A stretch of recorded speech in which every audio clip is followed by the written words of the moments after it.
Għad-dinja tax-xjenza l-ġurnata tal-10 ta' Settembru 2008 se tibqa' meqjusa bħala importanti ħafna. Dakinhar 10 xjentisti li jaħdmu fiċ-ċentru ta' riċerka CERN nidew l-akbar esperiment xjentifiku ta' żminijietna.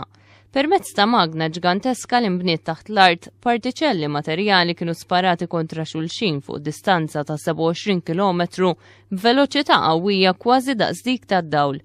Dan l-esperiment ħoloq l-istess kundizzjonijiet ta' meta seħħet l-esplużjoni l-kbira magħrufa bħala l-Big Bang li waslet għal bidu tal-Univers. Fost ix-xjentisti li ħadmu fuq dan l-esperiment kien hemm Dr. Nicolas Sammut, inġinier Malti li jaħdem fis-CERN.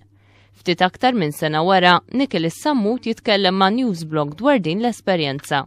Hija esperjenza eċċezzjonali li m'hawnx bħala. Fil-fatt għal xi ħadd li huwa intis fix-xjenza diffiċli tikkompara ġifieri. Il-fatt li anke tidħol fil-kantin pereżempju hemm Nobel Prize winner hemm, Nobel Prize winner hemm, u anke fl-uffiċini hemm wieħed ħdejk pereżempju u titħattet magħhom, tiddiskuti, anke tibda tifhem eżattament il-mod ta' kif jaħsbu.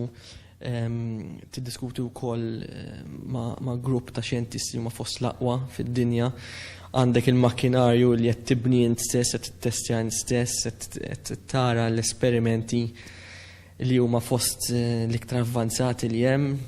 Ovvjament dawn huma affarijiet eċitanti ħafna. It-tama hi li dan l-esperiment iwieġeb diversi mistoqsijiet dwar kif inħolqot id-dinja u minn xiex hu magħmul l-univers. Min-studju naqra chemistry li hemm il-periodic table of elements. Issa wkoll fuq livell iktar żgħir fil-fiżika għandna the standard model li huwa l-istess ħaġa imma fil-physics, l-istess ħaġa tal-periodic table imma fil-physics. U din ma tantx qisha taħdem sew, ma tantx għandha xi affarijiet neqsin. U bekk jekk aħna nifhmu kif taħdem din, inkunu nistgħu nibnu pedament ħafna iktar sod tax-xjenza li mbagħad minna toħroġ it-teknoloġija. Ir-riżultati ta' dan l-esperiment mhux se jkunu magħrufa qabel jgħaddu tal-anqas 10 snin.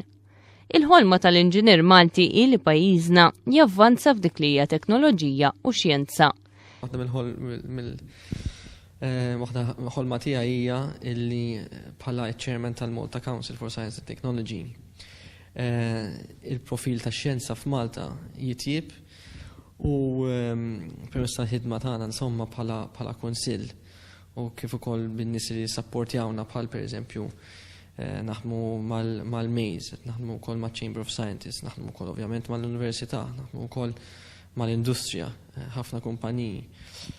Naraw kif nagħmlu biex il-livell tax-xjenza u teknoloġija f'Malta nolluha kemm jista' jkun. L-inizjattiva ta' Nicolas Sammut waslet biex grupp ta' għalliema tax-xjenza se jittieħdu għal żjara fiċ-ċentru tas-CERN biex isegwu mill-qrib ir-riċerka xjentifika li qed issir. Ikkuntattjajna lil Dr. Sammut u permezz tal-influenza tiegħu irnexxina niftħu l-bibien ta' CERN għall-għalliema Maltin. Kenna il-backing tad-Dipartiment tal-Edukazzjoni li b'sodisfazzjon ngħid li kenna feedback tajjeb ħafna mill-għalliema għax imlejna il-postijiet kollha li kenna available u żidna u